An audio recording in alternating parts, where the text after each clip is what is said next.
बहुत बहुत स्वागत है दोस्तों आप सभी का आज की इस वीडियो में। आज हम देखने वाले हैं क्लास 11th हिस्ट्री का चैप्टर नंबर 10 जिसका नाम है मूल निवासियों का विस्थापन। तो पार्ट 1 अपलोड कर दिया गया है, ये पार्ट 2 है आपका और टोटल आएंगे आपके 4 पार्ट्स। ठीक है, तो चलिए स्टार्ट करते हैं आज की इस वीडियो को और इस पार्ट में हम क्या क्या देखने वाले हैं उसे देखते हैं। तो सबसे पहले तो जो हमने मूल निवासियों के बारे में पढ़ा था, ठीक है, उसके प्रति कुछ यहाँ पे धारणाएं हैं लोगों की, उसके बारे में पढ़ेंगे। लेकिन उससे पहले जो मूल निवासी थे उनकी अपनी जगह से उनकी जो बेदखली थी, अर्थात अपनी जमीन से मूल बाशिंदों की बेदखली, ये किस तरह से हुई, इसके क्या परिणाम निकले, उसकी हम बात करते हैं। ठीक है, तो अपनी जमीन से जो उनके मूल बाशिंदे थे उनकी बेदखली किस तरह से हुई उसको जानते हैं। तो देखिए, संयुक्त राज्य अमेरिका ने अपनी बस्तियों का विस्तार करना शुरू कर दिया था। ठीक है, अर्थात जो संयुक्त राज्य अमेरिका था उसने अपने उपनिवेश बनाने के लिए क्या किया, जो अपनी बस्तियां थी उनका विस्तार करना शुरू कर दिया।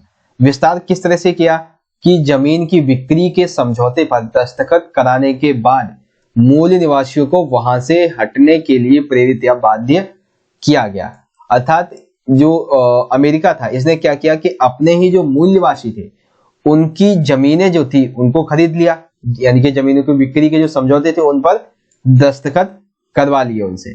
फिर उसके बाद क्या किया कि उनको मजबूरन वहां से हटाने के लिए या तो प्रेरित किया, यानी कि लालच दिया, या फिर उन्हें जबरदस्ती बाध्य करके उन्हें वहां से हटाया गया। क्यों हटाया गया? ताकि वो अपना विस्तार यहाँ पे कर सके।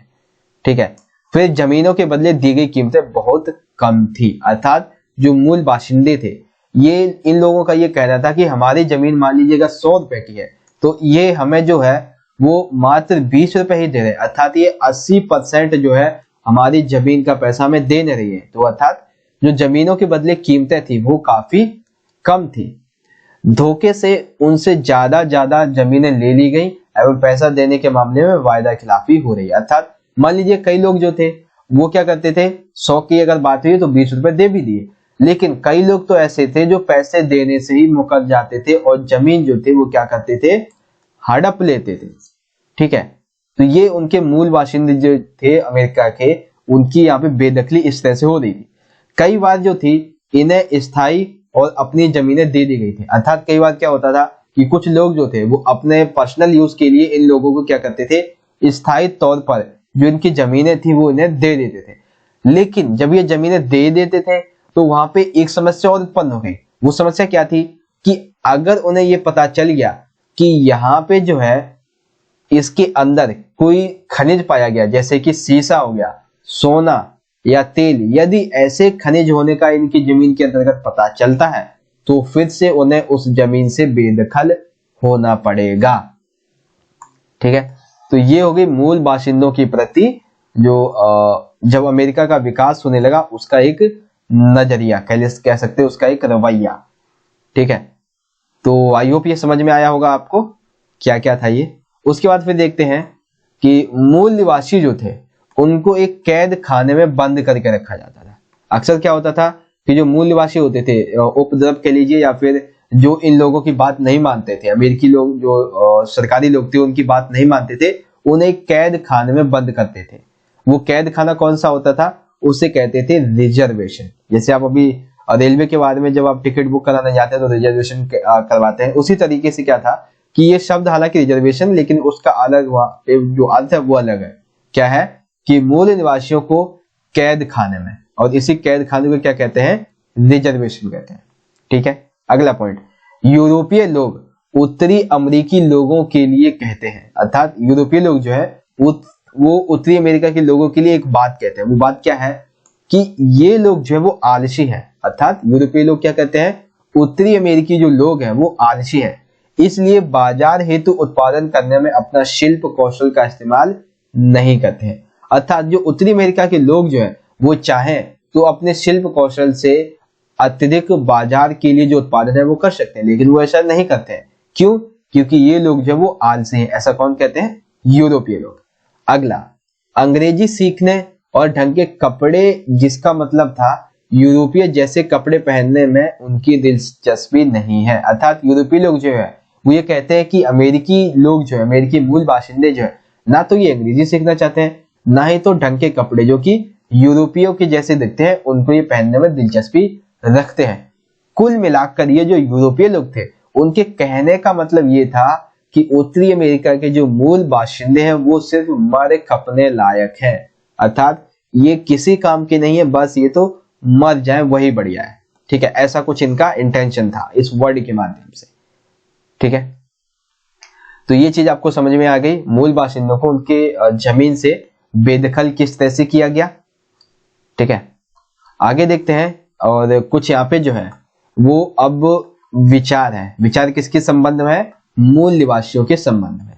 और वो विचार कौन कौन से हैं उसे देखते हैं। तो मूल निवासियों के प्रति धारणाएं, तो देखिए 18वीं सदी में पश्चिमी यूरोप के लोग सभ्य मनुष्य की पहचान जो थी, अर्थात 18वीं शताब्दी में क्या था कि पश्चिमी यूरोप के जो लोग थे वो एक सभ्य मनुष्य की पहचान किसी आधार पे करते थे। वो आधार क्या था? साक्षरता, संगठित धर्म और शहरीपन।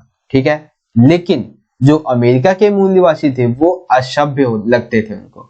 ठीक है, अब इसके प्रति अलग अलग विचारकों की कुछ विचार है, उसको देखिए। सबसे पहले है ज्यां जैक रूसो। ये क्या कहते हैं? उद्दत, उत्तम, जंगली, अर्थात ऐसे लोग जो तारीफ के काबिल थे क्योंकि वे सभ्यता की विकृतियों से अछूते थे, अर्थात वे सभ्यता की जो विकृतियां होती है, सभ्यता को जिस तरह से आप धारण करते हैं, उसका विकास करते हैं, उनसे ये अछूते रहे। ठीक है, ये किसके विचार है? ज्यां जैक रूसो के। फिर है विडसवर्थ। विडसवर्थ ये कहते हैं कि वे जंगलों में रहते हैं जहां काल्पनिक शक्ति के पास उन्हें भाव संपन्न करने, उन्हें ऊंचा उठाने या परिष्कृत करने के अवसर बहुत कम है, जिसका मतलब यह है कि प्रकृति के निकट रहने वाले की कल्पना शक्ति और भावना अत्यंत सीमित होती है। अर्थात विडसवर्थ जो है उनका कहना सिर्फ इतना सा है कि प्रकृति के निकट जो रहने वाले व्यक्ति हैं उनकी कल्पना शक्ति और भावना जो है वो बहुत ही सीमित होती है, अर्थात ये कभी अपनी कल्पना शक्ति को जब आगे बढ़ा ही नहीं सकते, जब ये ज्यादा बड़ा कुछ सोच नहीं सकते हैं, तो ये इनका जो सोचने का दायरा है वो सीमित हो जाता है और ये एक उसी पर्टिकुलर एरिया के अंतर्गत ही रहने के लिए मजबूर हो जाते हैं या फिर ये उससे बाहर ही नहीं निकल पाते हैं।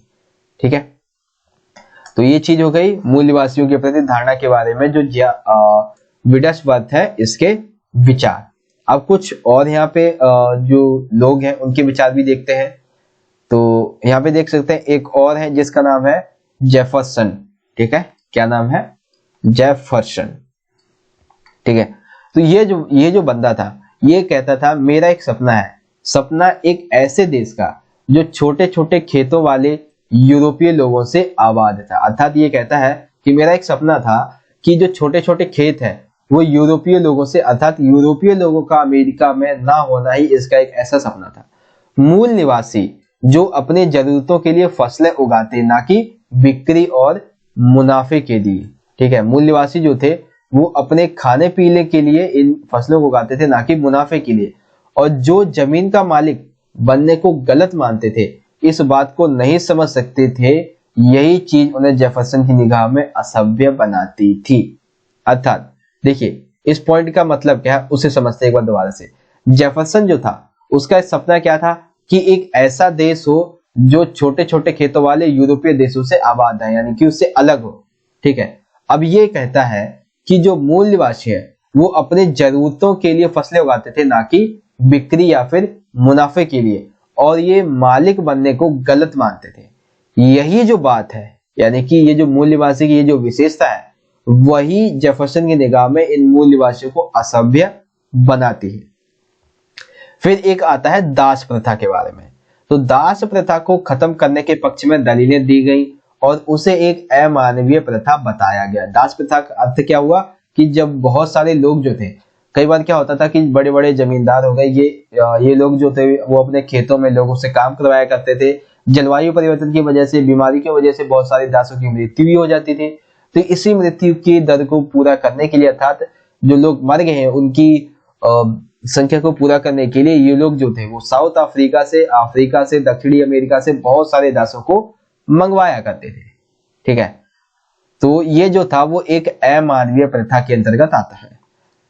ठीक है, फिर आगे है, यहाँ पे है ये 18 है, एक यहाँ पे वर्ड जो है वो मिसिंग हो गया है, एक पॉइंट, ये है 18। ठीक है, 1861 से 1865, इसमें क्या हुआ कि दास प्रथा को जारी रखने वाले और उसके खात्मे की वकालत करने वाले राज्यों के बीच युद्ध हो गया। अर्थात 1861 से 65 के 4 साल के मध्य में, 4 साल में जो दास प्रथा को जारी रखना चाहते थे और जो उसको खत्म करने वाले लोग थे, इनके बीच में क्या हो गया, युद्ध हो गया।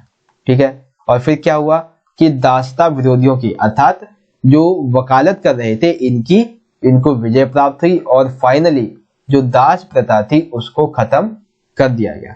अफ्रीका के संबंध में 20वीं सदी में स्कूलों तथा ट्रेन बसों में उन्हें अलग रखने की व्यवस्था समाप्त की गई। अर्थात क्या होता था अफ्रीका में कि 20वीं शताब्दी से पहले तक स्कूल एवं ट्रेन बसों में अफ्रीकी लोगों को अलग अलग रखने की व्यवस्था की गई थी, लेकिन जब ये युद्ध हुआ 1861 से 65 का 4 साल का, तब जो दासता विरोधी थे, इसकी जो मतलब कि इसको खत्म करना चाहते थे, उनकी क्या हुई, विजय हुई। उसके बाद अफ्रीका में भी इसी तरह से छोटा सा युद्ध हुआ जिसमें कि 20वीं सदी में स्कूलों और ट्रेनों में जो उन्हें लोगों को अलग रखा जाता था उस व्यवस्था को भी समाप्त किया गया। तो ये चीज आपको पता चल गई किसके बारे में, अफ्रीका के बारे में। तो आई होप आपको ये सारी चीजें समझ में आ गई होंगी। एक तो हमने देखा मूलवासियों के प्रति कौन कौन सी धारणाएं हैं, जिसके बारे में कई सारे विचारक हैं, जॉन जैक रूसो है, विंडसवर्थ है, जेफरसन के विचार है, ये चीज है। और फिर दासता संबंधी जो युद्ध हुआ है उसके बारे में ये चीजें आपको समझ में आए। अपनी जमीन से मूल बाशिंदों की बेदखली ये हमने देख ही लिया है। अब जो हमारा एक अगला पॉइंट है और सबसे बड़ा पॉइंट है इस वीडियो का, वो है गोल्ड रश। ठीक है, गोल्ड रश ये क्या है, तो देखिए 1840 में, जैसा कि आपको नाम से पता चल रहा है, गोल्ड अर्थात कि जो सोना है, ठीक है, ये उससे संबंधित होगा, सिंपल सा है। तो 1840 में संयुक्त राज्य अमेरिका और कैलिफोर्निया में सोने के कुछ जो चिन्ह थे वो यहाँ पे मिलने शुरू हो गए। और जब ये सोने के चिन्ह मिलने शुरू हुए, कुछ साक्ष्य मिलने शुरू हुए, तो इसने ही गोल्ड रश को जन्म दिया। ठीक है, गोल्ड अर्थात सोना, रश एक इंग्लिश वर्ड है अर्थात की भीड़, अर्थात सोने के लिए भीड़। तो ये जो है गोल्ड रश, यह एक उस आपाधावी अर्थात उस भीड़ का नाम है जिसमें हजारों की संख्या में आतुर यूरोपीय जो लोग थे वो चुटकियों में अपनी तकदीर सवाल लेने की उम्मीद में अमेरिका पहुंचे थे। यानी कि ये जो यूरोपीय लोग थे, कुछ वो अमेरिका तो आए थे खास करके व्यापार के लिए, लेकिन जब उन्हें पता चला कि यहाँ पे अमेरिका और कैलिफोर्निया के कुछ क्षेत्रों में सोना मिल सकता है, तब ये लोग जो थे वो अमेरिका में और अधिक मात्रा में आने लगे, जिससे यहाँ पे खुदाई वगैरह कुछ यहाँ पे कार्य किए जाने लगे। अब जो यहाँ पे बदलाव हुए थे, ठीक है, गोल्ड रश की वजह से वो क्या क्या बदलाव हुए हैं उसको देखते हैं। तो देखिए जो बदलाव हुए उसके बारे में यहाँ पे हम बात करते हैं। तो सबसे पहला था गोल्ड रश से होने वाले बदलावों में सबसे पहला है पूरे अमेरिकी महाद्वीप में रेलवे लाइनों का निर्माण था वो शुरू हुआ। अर्थात जो सोना था उसके खनन के लिए, उसको एक जगह से दूसरी जगह संपूर्ण तरीके से ले जाने के लिए पूरे अमेरिकी महाद्वीप में रेलवे लाइनों का निर्माण हुआ।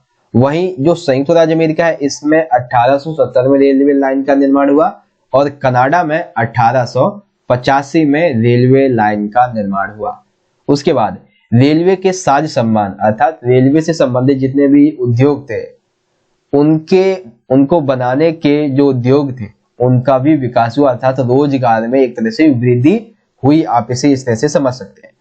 संयुक्त राज्य अमेरिका और कनाडा में औद्योगिक नगरों का विकास हुआ, क्योंकि जब रेलवे से संबंधित जो उद्योग है उनका विकास होगा तो अन्य जो उद्योग है उनका भी विकास होगा। तो सिंपल सा क्या हो गया कि संयुक्त राज्य अमेरिका और कनाडा में जो औद्योगिक नगर थे, जब बहुत सारी फैक्ट्रियां खुलेंगी, बहुत सारे उद्योगों का विकास होगा, तो सिंपल सी बात है औद्योगिक नगरों का भी विकास होगा यहाँ पे। फिर बड़े पैमाने पर कृषि करने वाले यंत्रों का उत्पादन प्रारंभ हो गया। अर्थात जो जब ये गोल्ड रश का यहाँ पे शुरुआत हुई तो क्या हुआ कि बड़े पैमाने पर कृषि करने वाले जो महत्वपूर्ण यंत्र थे, बड़े बड़े यंत्र थे जिससे कृषि को आसान बनाया जाता था, बनाया जा सकता था और उत्पादन को अधिक बढ़ाया जा सकता था। ऐसे यंत्रों का विकास भी अमेरिका में गोल्ड रश के कारण होने लगा। फिर उसके बाद 1890 में वह दुनिया की अग्रणी औद्योगिक शक्ति बन चुका था। कौन? उत्तरी अमेरिका, ठीक है, नॉर्थ अमेरिका। हजारों की संख्या में चीनी श्रमिकों की नियुक्ति हुई, अर्थात ये अमेरिका जो था इसने क्या किया कि हजारों की संख्या में चीनी श्रमिकों की नियुक्ति की, क्योंकि ये लोग जो थे वो कम दाम पर काम करने के लिए तैयार हो जाते थे। उसके बाद प्रशांत महासागर और अटलांटिक महासागर के बीच का क्षेत्र राज्यों में विभाजित किया जा चुका था। अब कोई फ्रंटियर नहीं रहा। ये जो फ्रंटियर है ये क्या है? ये जो है वो हम देखेंगे पार्ट 2 में, पार्ट जो 3 आएगा उसमें। बेसिकली आप ये जान लीजिए ये जो है वो यानी कि जो फ्रंटियर है इसका मतलब सिर्फ इतना सा है कि उत्तरी अमेरिका का पश्चिम की तरफ जाना, अर्थात नॉर्थ अमेरिका का वेस्ट की तरफ जाना ही फ्रंटियर कहलाता है। बस इतना छोटी सी डेफिनेशन आप याद रखिए। तो अभी हमने क्या देखा इसमें, ये जो हमारा पॉइंट था कि उत्तरी अमेरिका के जो लोग थे, ठीक है, वहां पे क्या हुआ कि ये जो एरिया था वो औद्योगिक अग्रणी बन गया था। अधिक संख्या में चीनी श्रमिकों की यहाँ पे नियुक्ति हुई। प्रशांत महासागर से लेकर अटलांटिक महासागर के बीच क्षेत्र जो थे वो राज्यों में विभाजित हो गए थे और फ्रंटियर अब खत्म हो गया था। ठीक है, तो यहाँ पे आज के इस वीडियो के जो इंपॉर्टेंट टॉपिक्स थे वो यहाँ पे खत्म होते हैं। एक बार हम दोबारा से समराइज कर लेते हैं आज हमने क्या पढ़ा है। सबसे पहले जो हमने देखा था वो था ये, कहा गया, हाँ, अपनी जमीन से जो मूल बाशिंदे हैं इनकी बेदखली किस तरह से हुई। ठीक है, फिर देखा दूसरा टॉपिक हमने जो कि था आपका मूल निवासियों के प्रति धारणा है, जिसमें आपने विचार देखे, जॉन जैक रूसो के विचार, फिर विल्डर्सवर्थ के विचार हमने देखे, फिर जेफरसन के विचार और दास्ता के प्रति युद्ध जो हुआ है उसके बारे में। एंड सबसे एंड पॉइंट था हमारा गोल्ड रश। गोल्ड रश का अर्थ क्या है एवं गोल्ड रश से होने वाले बदलाव क्या थे। ठीक है, तो इस तरह से आज की हमारी वीडियो यहीं पे खत्म होती है। आशा करता हूं बच्चों आपको वीडियो अच्छी लगी हो। वीडियो अच्छी लगी तो लाइक कीजिएगा, शेयर कीजिएगा अपने सभी दोस्तों के साथ और कमेंट करके जरूर बताइएगा बच्चों वीडियो आपको कैसी लगी। चलिए दोस्तों, मिलेंगे नेक्स्ट वीडियो में। इस वीडियो को ज्यादा से ज्यादा अपने सभी दोस्तों के साथ जरूर शेयर कीजिएगा। धन्यवाद। जय हिंद, वंदे मातरम।